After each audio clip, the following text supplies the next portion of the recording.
Hi there, welcome to Matt Bayeski YouTube channel. It's a beautiful day to talk about a very, very painful topic of conversation today, and afterwards I'm gonna maybe do something like another like raffle or something like that. Let me have a think about it. But today's topic, we'll talk about why do people take their lives?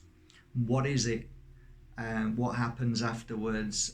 Tell me the spiritual meaning of it. What happens to the spirit? Is it a bad thing? I think I made a video about this topic a while ago, but I think it's very appropriate right now because of the amount of messages and people that are going through such a traumatic moment right now of family members moving into the light by taking their own actions, by taking their life, basically this life that they have in this world. What does it all represent? What does it mean? What's going on? Why does this happen? What is it? Explain to me, Matt. People are really, really lost. They don't really understand. And is it them, or is it the darkness? What is it? Individually, it's a much easier thing for me to tackle on a one-to-one level of a family member coming to me and asking me questions about a specific person in their family who may have moved back to the light, who may have taken their life in so many different ways, whether it be tablets or whatever. All of those things are very, very challenging to listen to, but over the 16 years I've learned to separate the feeling and just go into the energy of why somebody would do something like that. There's been circumstances that maybe one day I'll talk about in a book that were so horrific of why an individual would do something to not only himself but to his family too. So that I've been through, I think I've got a fairly I think I've got a lot of experience when it comes to the most horrific things that have happened to people. And the more I think now, the more I realize, wow, how many people came to me with stories and situations that have happened. It's quite unreal, really. So where are we today? What's going on? Well, there is something called the darkness and there is something called the light. That is, when night comes, the sun goes down. And in ancient history, it's described as darkness. The reason why they call it darkness is because all forms of nasty things come out.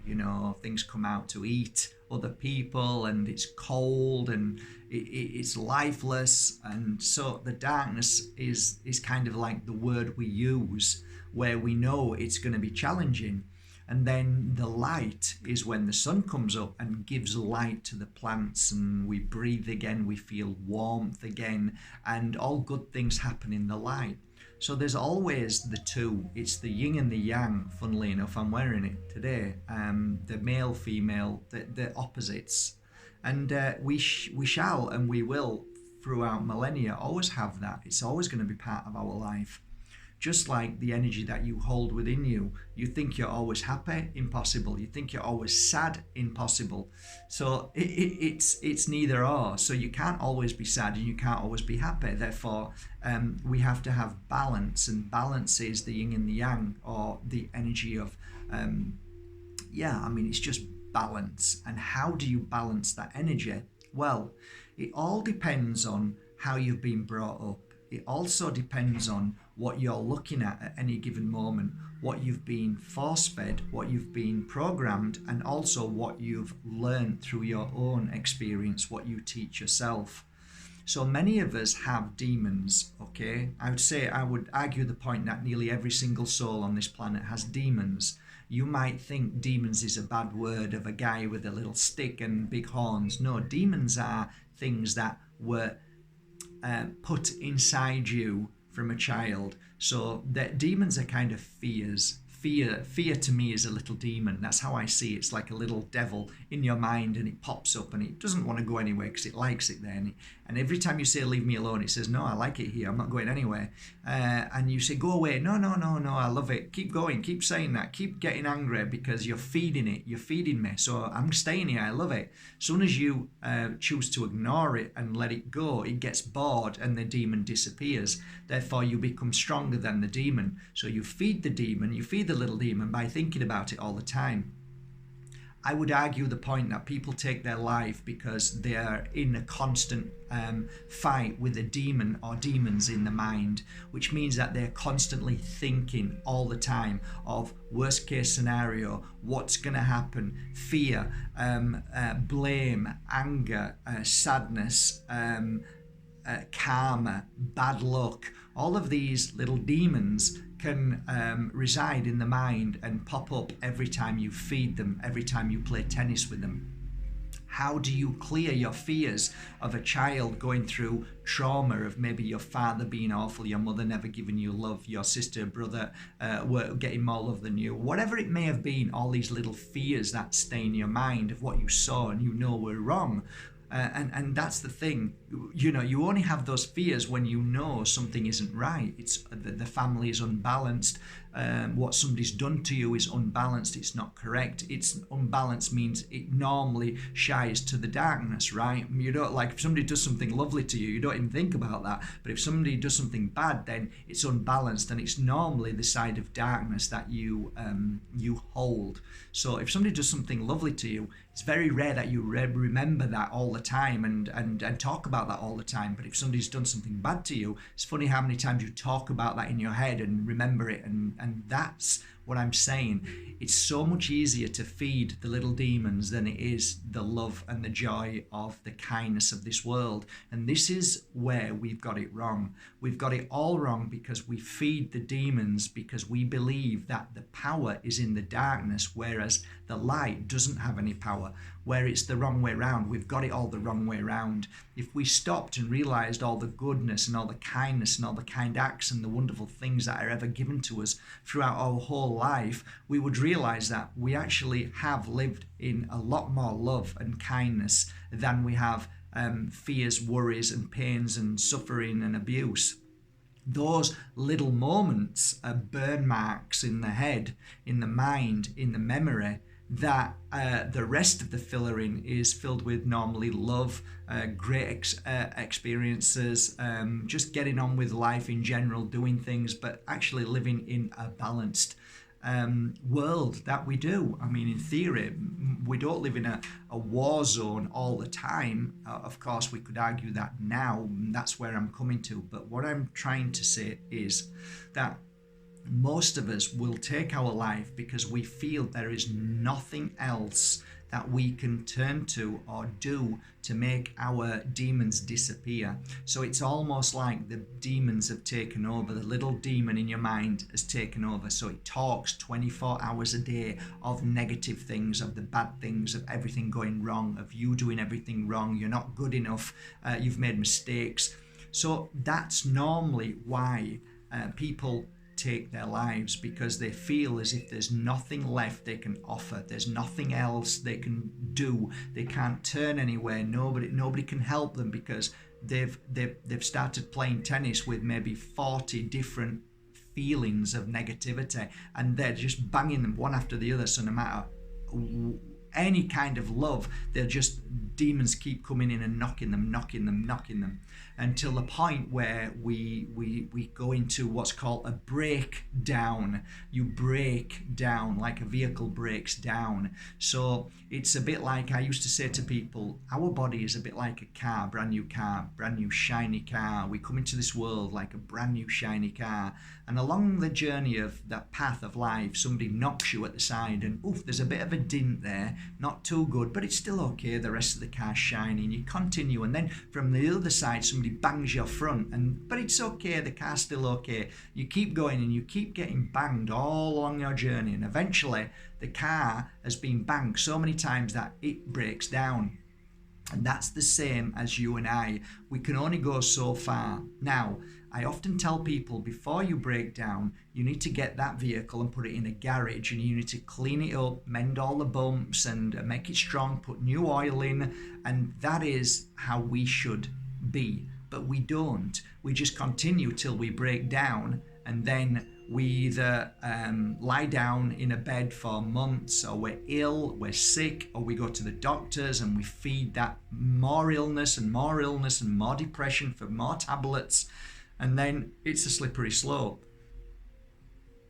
The reason why most people right now are taking their lives is because they are feeling a universal energy of pain and suffering, and especially fear.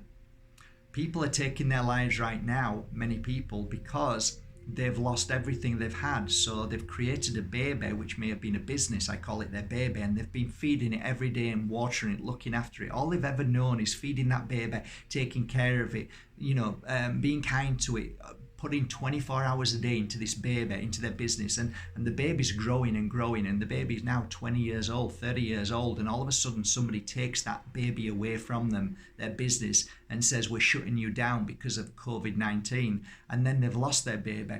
When you lose your baby, what do you do now? All you've ever known is that baby. That's all you've ever looked after. So now you have nothing to look after. All of a sudden now you're grieving for your baby, and thus you get into a point in your life where the demons now come, the fear night comes, the fear of the future looking grim because your baby's gone. And that's one of the reasons why people can't stand living in the energy of that suffering of losing their baby. There's so many other reasons why people take their lives, and they actually believe that they're doing good by taking their life. So they feel that they're so much of a burden, that they're a useless waste of energy, that they're not good for nothing. This is the demons in their head, that it would be better if I go, and then it would be better for the rest of the family. A lot of the times that is a cry for help. That isn't actually truly what they mean. It just means they've been consumed by so much pain and suffering that it's a double-edged sword. One is take my life, and then they don't need to worry about me, and the useless man's gone, or the useless woman's gone. But really what they were saying is that they needed help.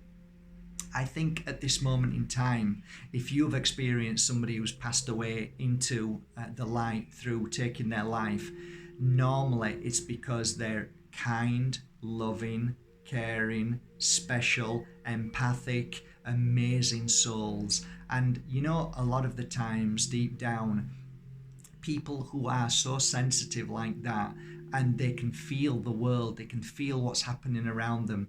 It is true to say that a lot of people don't want to be on this planet anymore, this world, because it's so cruel, it's so painful, and it is a challenge. It really is. What happens when we actually take our life, and at that moment, what we see at that very moment is our life before us. Many hundreds, if not thousands, of pictures of what we've done with our life. At that point, we ask ourselves, did I do my best? If I was to say, yes, I did my best, then we move into the spirit world and we move forward in the way that we feel is important at that time. Because soon as we've stepped across the veil between the two worlds, and there is something here that you need to understand as well. If we do not step over into the light, if we do not go into what's called the light, if we do not accept what we've done in that sense that we are happy with whatever we've done and we did our best, then it is an easy transition. If not, we can sometimes get stuck in between two worlds, right? This is another story, but it's true. It happens. Many times I've gone into homes and I've said there's somebody trapped in between two worlds, and normally what's happened is they may have done something to themselves. They may have not been so brilliant in this world and ashamed of moving back into the... So there's lots of different reasons why, but the majority of souls who move back into light after taking their own life is a lot more than the ones that are trapped in between two worlds. Okay, so there isn't that, I've made a mistake and I don't want to go into the light. No, that's not true. That is definitely not true. There are times where you feel, okay, I did my best and it was my time to go. If I go now and I accept that was my decision, rightly or wrongly, because there is no right and wrong. But you judge yourself and you look at it and then you move back home. From that moment on, you make the decision whether you want to come back or not.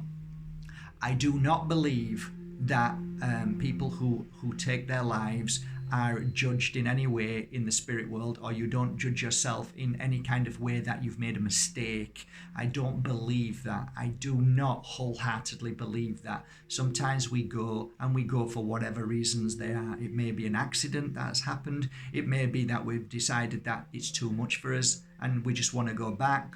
And a lot of the times I often find that working this decade and a half, that the spirit world often say to me that I have to come back to conquer that, which means that and I have said this many times before, be careful if you think about doing anything like that, because you're only going to come back to go through it again. Therefore, I guess my message is today is, if you have thoughts, which many people do, of course, I mean, who hasn't? I have, many people have. That is a normal feeling of a cry out for help, okay? The feeling of I don't want to be here anymore. But let me tell you something, that just tells me how beautiful and powerful you are. It shows me how wonderful and kind and caring and loving you are. And that you just need to get a little bit of help. You need to grow stronger. You need to talk to people, and you need to tackle each issue that you have individually, rather than put all the demons in your mind all the time. So tackle one thing at a time. Just leave the demons alone and go to one thing and see if you can heal your life one stage at a time. So it's a bit like a load of jewelry in your mum's box. I always used to say, try and untangle that at once. It ain't gonna happen. You need to untangle one chain at a time, and that's what you need to do. The problem is we tend to want to take our life when everything is overwhelming. So all that jewelry together, I just can't possibly fix this. Right, it's true, you can. So I accept that. So let's just do one thing at a time. So that's that. So to end on a note, if you have lost somebody to the spirit world, don't worry, just cleanse the house wherever it may have been. Cleanse it with sage, clear it out with sage. Go to my videos on sage and clear the house with sage. And if they are trapped in between two worlds, they will instantly leave, no problem. I have music on my website that you just need to click on. You could download that. It's for sale now. You download it and play the music through the night, and then sage the house. That normally instantly works, and they're back home into the spirit world very easily, because I've talked on that in a different way. So I actually am communicating with the spirit. If you believe that, you might think it's a load of nonsense, but people are telling me it's working very well. So that's another thing. If you are somebody who's been subjected to the suffering of having to say goodbye to somebody that you love, I just want you to know that the one thing you must always remember is that it was never, ever anything to do with anybody else. You can't blame yourself. There was nothing you could do to fix it. It was part of their journey. And even if you weren't there, it could have possibly happened very easily to them if they would have been with anybody else, and the chances it probably would have been the same. So if you're battering in your head, if you're upset, sad, and saying it was my fault, I should have done more, that is not the case at all, and you need to clear that out of your life instantly. That is not the case. It has never ever been anything to do with anybody else, and spirit would really feel bad. Your partner, your friend, whoever it is, would feel terrible in the spirit world if you have any kind of feeling of it was my fault, it's my fault, I should have done better. That is not what this is about, and you need to clear that out of your life and move forward. What I would suggest is that you start to reconnect with the people that you love in the spirit world. So spend some time, sit down, meditate, connect with them, talk to them, and you'll be surprised how happy they are in the spirit world and how sad they are when they see you sad. So if you're in pain, they're in pain. If you're happy, they're happy. And that's about it, really. I don't really think I have anything more. This is a story that could continue for days and days. I could talk about this on different levels for days and days. I could do workshops on it to help people recover and heal from the process of one of the most painful situations and experiences that we have to live through in our life. But it definitely tells me how powerful you are if you had to go through that experience with a member of family or a friend or somebody, you know, that you loved. It shows how powerful you truly are. And I always say that our partners, our friends who have moved back into the spirit world through situations like that chose us before we came here, which means that you are a beautiful soul. You really, truly are. And you will only understand that when you move back home yourself. And until that day comes, remember, you are a deeply beautiful, unique, special soul who participated in something that happened possibly because it was always meant to happen. It was part of the journey. That was a possibility as well. Maybe, maybe not. Who knows 100%? But what I do know is that I would rather, if I was leaving this world, I would rather leave it knowing that I had spent the time with people that I love and cared for than people that I didn't. And normally the people who go back into the spirit world in that fashion normally have a lot of kind, loving people around them. That's what I noticed. They never had haters around them or people who can't stand them. They normally had a lot of love around them, which is kind of quite strange, really, isn't it? Why that would be? But maybe they were so sensitive inside, so sensitive that nobody ever really truly knew. But there you go. On a final note, guys, I don't know if this helped much, but I really am just trying to share the fact that this world right now is going through a lot of pain and suffering, and there is a lot of darkness in this world right now, and you have to rise above it. You have to be stronger than the darkness. You cannot let the darkness seep into your light. You cannot do that, because if you do that, then the rest of the world will surely suffer. When you are stronger, when you are looking after yourself, when you are eating correctly, when you are meditating, when you are working with crystals, when you are filled with loving music all around you, when you are walking in Mother Earth, when you are doing good, when you are eating healthy foods, you will find yourself becoming stronger, and you're clearing away the MSM programming, which is like a new dark religion. Keep away from all of that, and then bring love into your life, bring happiness into your life, healing into your life. When you do that, you vibrate like in I often say to people, we have the energy that can light 100 houses up. If you are in a dark place, you can also do the opposite to that. You can create a dark energy around you and cause darkness to 100 houses. Therefore, you've got to bring your light up in this world. We all have to, and this is a challenge right now to do, but it's our challenge. It's what we're here to do. We're here to bring in light in this world. We're here to share truth and love, and that's why we're here. So many people have been sending me messages for the past 2 or 3 weeks saying, I absolutely love your hedgehogs, but I can't afford one, maybe one day. So I've been working with one particular hedgehog in here, and this is a hedgehog that I really love. It's been for the past like 2 weeks now been with me, and it's a very, very, very special MOLDAVITE hedgehog. It's a piece which should actually be in a museum, and it's a piece which is divine. It's very thin, it's very perfect in all shape and form. I could tell you the structure of it now. It's got a hole in here, and which is very unusual, and every single tip is amazing. When I've worked with it, I've placed it on the third eye, and it's been absolutely mind-blowing. It's connected me. I've become deeper and stronger and more powerful. So yes, these are very, very expensive pieces, very expensive. They're the rarest of rare. When you dig something like that and you find it, it's like finding a pot of gold.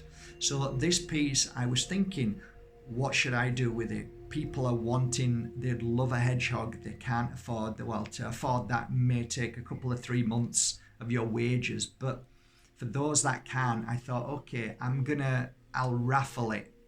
And that's the best way. So you can just go, let's say to Mac, let's just say go back to Lemon House, because Lemon House has been doing some great work this week and last week, and they've been amazing. So let's help them again. So go to Lemon House. I'll leave the link below, and just make any purchase, whatever is on their website. They've got crystals, they've got books, they've got ebooks, they've got all sorts. Just make any purchase at all on Lemon House, and you will be put into a draw on Sunday for this most beautiful hedgehog, a genuine beautiful hedgehog, which is incredible. It's something that it would be the creme de la creme in your crystal collection, and should be looked after and taken care of.